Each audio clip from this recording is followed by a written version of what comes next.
Jamaica, rumbo a Nueva York. Un barco velero cargado de ron. En medio del mar, el barco se hundió. La culpa la tuvo el señor capitán que se emborrachó.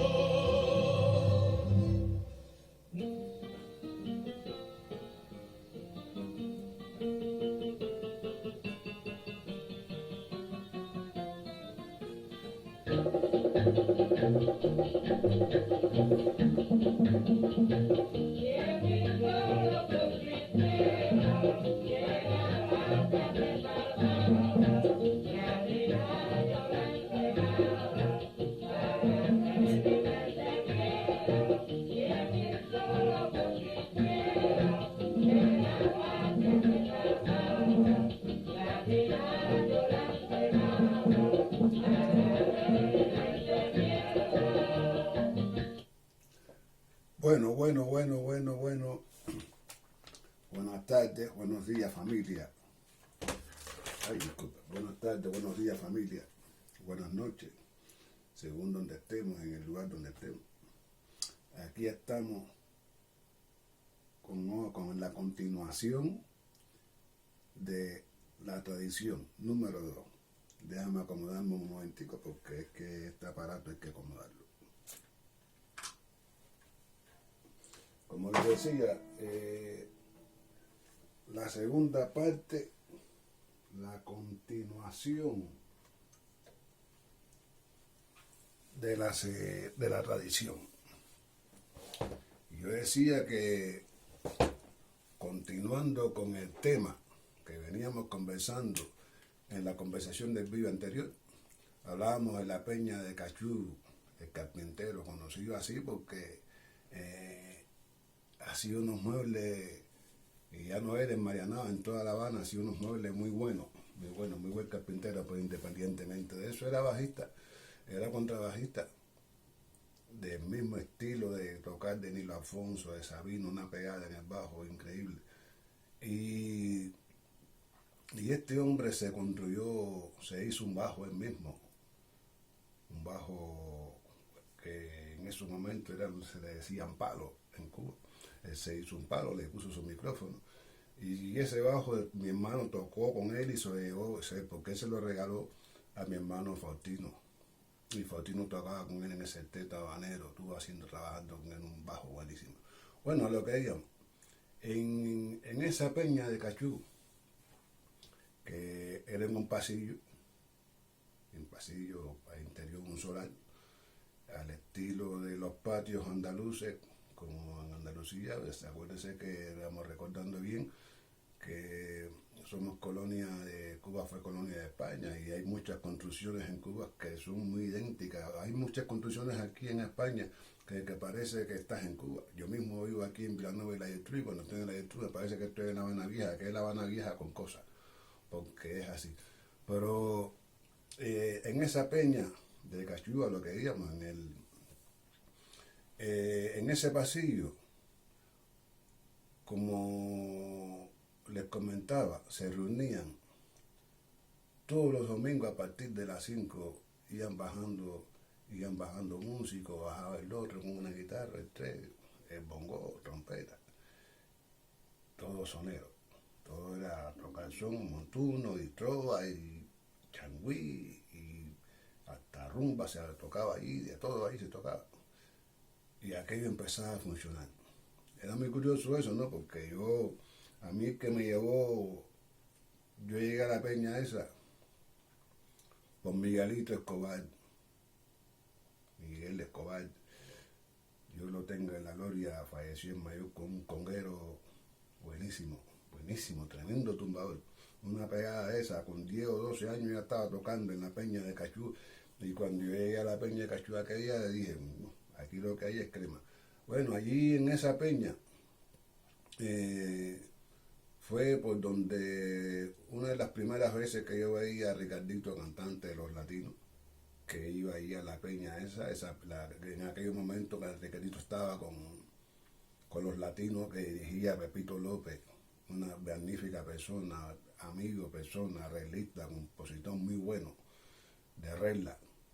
Yo tuve la oportunidad de trabajar con él por allá por los años 95, por ahí, que en la empresa esta venimos de él, habían armado la orquesta, para la redundancia, la orquesta venimos de él, y se la dijeron a él para que él la dirigiera. Y de verdad que tremenda persona, tremendo amigo y sabroso y buen músico. Bueno, pues Ricardito en ese tiempo estaba ahí en los latinos. A esa peña, ahí fue donde también conocí por primera vez a Alberto, el bongocero de Chapotín. Increíble. Alberto tenía las manos, los dedos de las manos, eran muy finos. Pero había que ver la pegada que tenía. Bueno, ahí están las grabaciones, todas las grabaciones que tiene Chapotín, el conjunto Chapotín, incluyendo hay muchas grabaciones que tiene el conjunto Modelo, que finales que la grabó Alberto. Ese Alberto es heredero directo del toque, del estilo que creó Papaquila, el bongocero de Arsenio Rodríguez. Papaquila creó un estilo ahí, que ese estilo de bongo lo tenía el conjunto Modelo, lo tenía el conjunto Chapotín, lo tenía el conjunto Estrella de Chocolate, el conjunto Bolero. Ese es el bongo de que se toca en ese estilo. Y Alberto fue heredero directo de ese toque y de ese estilo de bongo. Y ese estilo de bongo después lo cogió también, aparte de mi hermano, mi amigo, mi hermano, Dios lo tenga en la gloria, Ángel Chapotín Valdés, el hijo de Chapotín, después que falleció Chapotín, el viejo, el trompeta, se quedó el negro dirigiendo el conjunto, como hoy lo está dirigiendo el hijo Angelito, el niño, el hijo del negro. Pues el negro, aparte de la trompeta, tocaba el bongo. Y tenía una pegada en el bongo, que el negro fue que cogió la pegada esa también de Papaquila. Bueno, ahí conocí en esa peña Alberto. Ahí conocí también a Fosforito, que era un trompeta, un magnífico trompeta, arreglista, que era trompeta nada más y nada menos del conjunto del Niño Rivera. Y era arreglista. Y este fue de estos músicos, como digo yo, de que grandes y que no oían,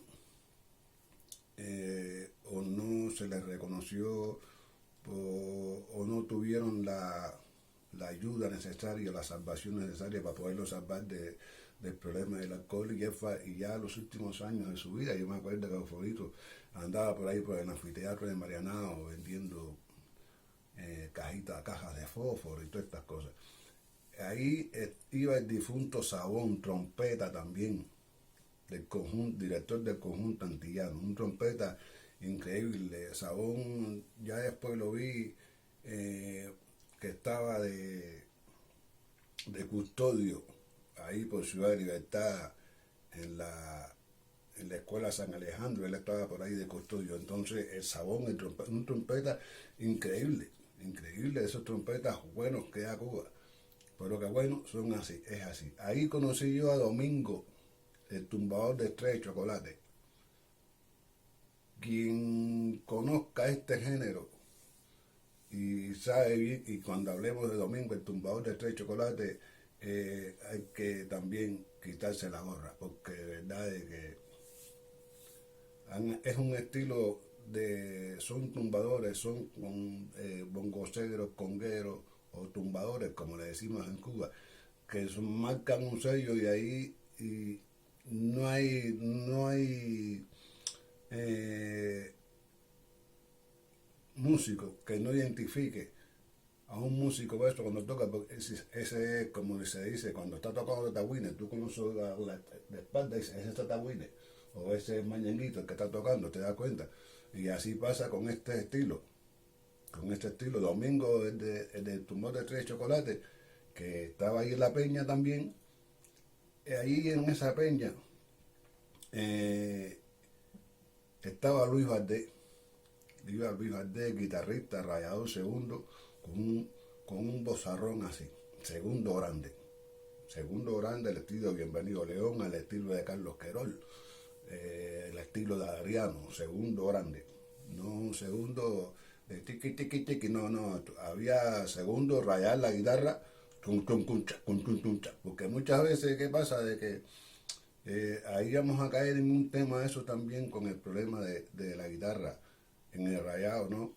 O rayado, pero nosotros le decimos rayado, normalmente musicalmente se dice rajeo, pero normalmente en la música popular cubana vamos el rayado del son. A veces hay que rayar para abajo, nada más. A veces hay que rayar para dos partes.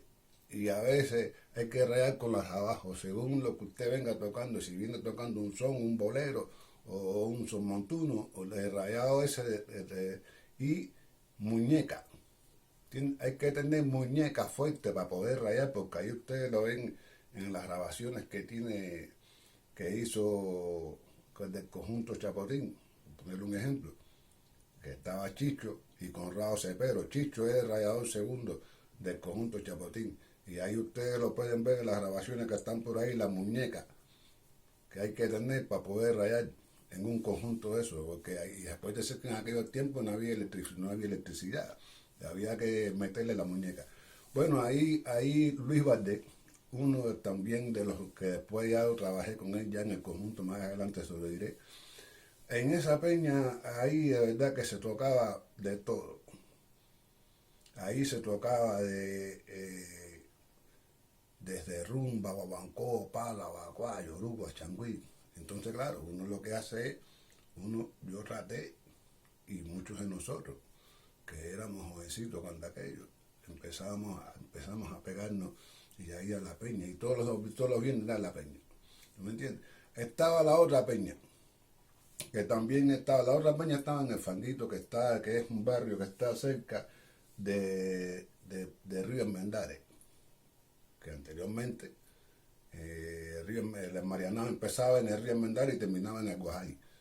No estaba esto picadillo como estaba hoy, que es un pedacito de aquí, ¿no? Era de Río Enmendares hasta Guajay, Marianao.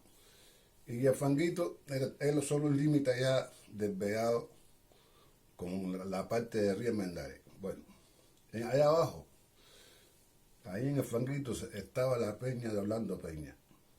¿Quién era Orlando Peña? Orlando Peña era el contrabajista de los Papas Cuncún. Un contrabajista con una síncopa terrible, porque además en los Papas Cuncún, que lo dirigía Evaristo Aparicio, el pícaro, y que todo el mundo sabe, todo el mundo que conoce esto sabe de quién estamos hablando, de Evaristo Aparicio, el pícaro, fue el que sacó la bola de humo, fue el que sacó que se sepa, fue el que sacó Tu amor es Genailo, fue el que sacó Yo vendo un corazón, fue el que sacó Los cañonazos. Ese es Evaristo Aparicio el pícaro, y Evaristo Aparicio el pícaro era el que hizo los Papas Cuncún y tenían una síncopa. Allí cantaba Jenny y Enrique, los dos, del dúo de combinación cubana. Ahí había una síncopa entre la percusión y el bajo, que ahí lo pueden oír en YouTube con muchas canciones, busquen Papá Cuncún, lo poco que hay de Papa Cuncún, porque hay muy pocas cosas. Ahí en esa peña. Bueno, entonces en esa peña, como le decía, era la peña era la Orlando Peña, el bajista. Y cosa curiosa, ahí iba Froilán, el guitarrista que acompañaba a Elena Duque. Pero independientemente de Froilán, había otro músico que a mí me dejó muy impresionado. Y yo sé que en la música popular cubana casi nunca se habla de él, o muy poco. Pero los que conocen bien cómo se ha desarrollado en la situación esta y los que andábamos, músicos que siempre hemos andado de aquí para allá en tales descargas y en esto, sabemos bien cómo funciona o qué ha pasado y qué es lo que pasó. Simplemente hablamos de Neneíto el tercero. Neneíto, recero, que no te usaba púa, que tocaba con los dedos, pejeaba el tren. Era el pejio lo que hacía en el tren. Imagínense ustedes, en el tren que tiene 6 pares de cuerdas separadas, 3 pares de cuerdas separadas, y tú arpegiando. Y ahí hacía Casablanca, y ahí hacía Montuno, y ahí hacía Soto, y nosotros nos quedamos. Pero aparte de eso, a ustedes los músicos jóvenes, si quieren tener más conocimiento sobre quién era Neneíto, ustedes pueden hablar con Pancho Manguaré, pueden hablar con Enrique Collazo, el recero del Septeto Nacional, pueden hablar también con Alexei Milán, pueden hablar con Emilio Ramos, recero que tocaba con el Sierra Maestra, que ellos conocen bien, con Efraín Río, que ellos conocen bien de quién estamos hablando de Neneíto. Y sin embargo, Neneíto nunca fue ese gran músico que estuvo ligado a una empresa. Bueno, esa era otra de las peñas que había en ese tiempo, donde uno se movía de Marianao para acá, para Pegado, para aquí, porque había muchos lugares donde tú podías desarrollarte como músico y desarrollar una serie de cosas y formarte, una formación de calle, no una formación de escuela. La escuela te daba la técnica, pero la formación que necesita un músico para trabajar después en la calle, si es precisamente por eso que cuando usted termina en Cuba el servicio social, la ENA, o termina cualquiera escuela, usted lo mandan a hacer el servicio social a un conjunto de eso, y muchas veces te mandan para un conjunto campesino de música campesina, o te mandan para una charanga, o te mandan para no sé dónde, para el Septeto Nacional, un ejemplo, como le pasó a Julito Padrón. Julito fue a hacer el servicio social al Septeto Nacional, y cuando llegó ahí lo entendió lo que estaba pasando. Ya el muchacho tenía unas cualidades, pero entendió lo que estaba pasando. Producto que miren hoy Julito Padrón, qué clase de trompeta hay, qué clase de músico es, pero tuvo una base de la música tradicional. La aprendió bien cómo funciona todo esto, que no es nada fácil, es muy complejo. La música tradicional cubana, yo todavía con la edad que tengo la estoy estudiando, porque comprende solamente en la música afro, que es música tradicional también, comprende yoruba, arará, congo, abacuá, rumba, columbia, yambú, una serie de géneros, y esa, eso es por la parte de África. Cuando llegas a la parte de principios, cuando te encuentras con la roba, la vieja roba, como se dice, o la roba tradicional cubana, ahí te encuentras, no sé, tela donde cortar, y es duro. Y después de ahí te llega el son, y después llega el son montón, y después llega la guaracha, y después llega el Mozambique, y después llega el pilón, y llega toda la infinidad de ritmos que se han creado. Y uno, para tocar todos esos estilos y tocarlo bien, es muy difícil.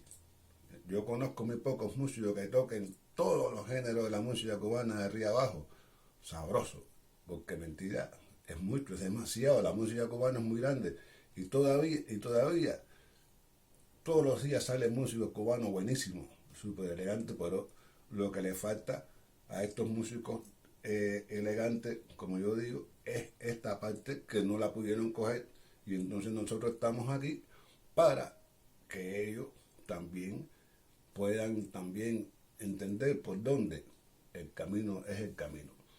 Estaba la otra peña, para seguir la conversación, la peña de Ayoya, señores. La peña de Ayoya estaba en San Lázaro y Malecón, ahí en la misma esquinita esa. Ahí eso era candela, ahí se reunía la crema, el nata de la música cubana. Te voy a decir, aquello era los viernes, alrededor de las 11 de la noche. A esa hora, alrededor de las 11 de la noche, iban bajando músicos. Y lo más curioso es que allí no era aquello, ya no era como la peña de Cachú de la tumba computadora, no. Lo que más existía era un bongo, y iban bongoceros, sí. Pero todo aquello se convertía en guitarra, poema, descargas lindas de feeling. Allí a esa peña y asistió a Alberto Álvarez, el difunto, yo lo tengo en la gloria. Allí nada más y nada menos aquella peña estaba el Niño Rivera, que el Niño Rivera ya en sus últimos años de su vida, él iba a casa de Yoya y estaba allí sentado en silla de ruedas porque él era como un anfitrión de la peña Yoya. Estaba el maestro Luis Ortega, un guitarrista maestro, imagínense. Estaba Daisy Ortega, le decían la negra de Eva, un bozarrón así grandísimo. ¿Quién más, Alvarito? Que yo me acuerdo, Fidelito, Fidel y Beto, dos hermanos que son más, porque el otro hermano de Beto estuvo tocando con el grupo que había hecho Tatabuín, el Candombe, el otro hermano, pero estos dos, Fidelito y Beto, que los que son de mi generación y músicos de mi generación lo podrán haber visto, que siempre andaba por ahí andaban por el malecón, por la parte del malecón siempre con la guitarra y descargando y cifarreando y eso, pero tocaban una guitarra los dos, impresionante. Mr. Acorde, otro guitarrista fenomenal que ahí iba a la Peña Yoya, increíblemente. Bueno, tuvo la situación aquella que hubo cosas de estas con el gobierno y cosas de estas, ya sabe cómo son las cosas en Cuba. Bueno, el hombre lo metieron preso y el hombre hizo la huelga de hambre y bueno, se desapareció Mr. Acorde para el carajo. Pero como guitarrista, increíble. Todavía hay algo por ahí que está puesto en internet por ahí, no me acuerdo quién fue que lo subió, que se llama Moña pa' ti. Yo se lo aconsejo, escuchen o busquen por ahí Mr. Acorde, está puesto así en YouTube, para que ustedes vean la forma de tocar la guitarra que tenía este chamaco. Y era lo que existíamos ahí en la peña esta de Yoya. Ahí iba Robertico Izquierdo, el hermano de Pello, porque Robertico vivía al doblar en la vuelta en Malecón. Robertico. Fran el bongocero del Sexteto Nacional. Raspa, el bongocero. Gillo, el de Jerengue, que eran anfitriones de ahí porque no se perdían una, todos los viernes era clavado por ahí. Las chamaquitas anacadonas, que bajaban para allá abajo también, para allá, para la peña aquella de Yoya. Bueno, allí lo que se reunía era sabrosura. Emilio Morel, trompeta, el cantante que estaba con el Sexteto Nacional, también para todo eso era una peña de dulzura, que es un sinfín de músicos que familia nos reuníamos ahí y de ahí muchas veces salíamos para el malecón a descargar y era la sabrosura que había en La Habana. No estoy hablando de antes del 59 ni después, no, estoy hablando a finales de años 80 y tanto por ahí, 80 y tanto, porque ya la cosa después del 89, todo aquello se perdió y todas esas peñas, todas esas cosas, porque se empezaron a perder. La peña de Cachú se empezó a perder porque empezaron a querer institucionarla. Ya querían llevarla para sacarla a los viejitos de ahí y meterlo en una casa de cultura para que allí, y entonces claro, esos señores, ellos no estaban por esa labor. Lo de ellos era que hacían su música porque es como todo, amigos míos y como amistades de ustedes, de que estos músicos de la Peña Cachú eran socios de Arsenio, eran amigos de Nilo Afonso, ¿me entienden? Eran amigos de Miguelito Conil. Lo que pasa es que aquellos, Miguelito Conil, Arsenio y eso, siguieron su rumbo en su música y estos no. Estos se hicieron carpinteros y siguieron su oficio, pero sí, nunca dejaron de adorar su música y hacían eso así, lo hacían en forma de descarga, pero no, cuando llegaron que empezaron a institucionar la cosa. Ya se fue, así mismo pasó con la Peña de Orlando Peña, y así después la Peña Yoya se derrumbó, la casa de Yoya se empezó a caer, cambiaron la Peña para casa de la hermana, pero ya cuando llegó el 89, llegaron, se acabó el bloque socialista, todo aquello vino la crisis y ahí se empezó a poner La Habana, ya no había ya las peñas aquellas que uno quería, ¿tú me entiendes? Pero es así como se van formando los músicos y de verdad que había muchas peñas, de verdad, había muchos lugares donde uno podía ir a tocar y había sabrosura, ¿tú me entiendes? Y es importante que el músico, sobre todo cuando está estudiando o cuando acaba sus estudios, que esté en contacto con Jan Asensio, donde se toca de todo, tocas esto, tocas lo otro y metes tus manos. Y así mismo te vas desarrollando, porque eso es lo que te va a servir después para servir en la calle, que no en la escuela te van a dar el problema técnico, pero la otra parte tienes que buscarla tú en la calle y para eso tienes que estar tú en la viva. Yo le cuento esto de porque esto que les voy a contar es muy interesante y que le sirva a los músicos jóvenes, sobre todo. Como le explicaba yo, soy músico de la generación de los 80. En los 80 lo que estaba sonando en Cuba era Iraquere, Bambán, así, pero así lo más fuerte que había la ritmo oriental, todas aquellas orquestas, agrupaciones que habían, pero así nosotros, la generación nuestra, nos íbamos directamente a lo que estaba haciendo Iraquere, que era la novedad, lo que había, ¿me entiendes? Pero a mí, yo estoy estudiando en casa y va un hermano mío que hoy en día vive en Estados Unidos. Digo hermano mío porque no somos del mismo color, pero somos criados en el barrio. Su abuelo, el difunto Wilfredo Cardoso, estamos hablando de Wilfredo Cardoso, que tenía una orquesta que era la orquesta Hermanos Cardoso. Entonces esta orquesta Hermanos Cardoso después ya se la cogió su hijo, Wilfredo Cardoso, y ya Wilfredito, que es el más chiquito de todo, que es el nieto del abuelo, que era el que tenía la orquesta, que hoy en día vive en Miami, un buen director de orquesta, arreglista, compositor, domina la cuerda de saxofones, de viento madera, que es impresionante eso. Y este Wilfredito, mi hermano, si aparece en mi casa y llegan corriendo y dice, oye, me hace falta o tú, le dice a mi hermano, o tú, pero me hace falta un bajista ahora mismo, gente. Y yo, coño, dice, el conjunto de mi papá está buscando un bajista y me hace falta. Yo no había oído el conjunto,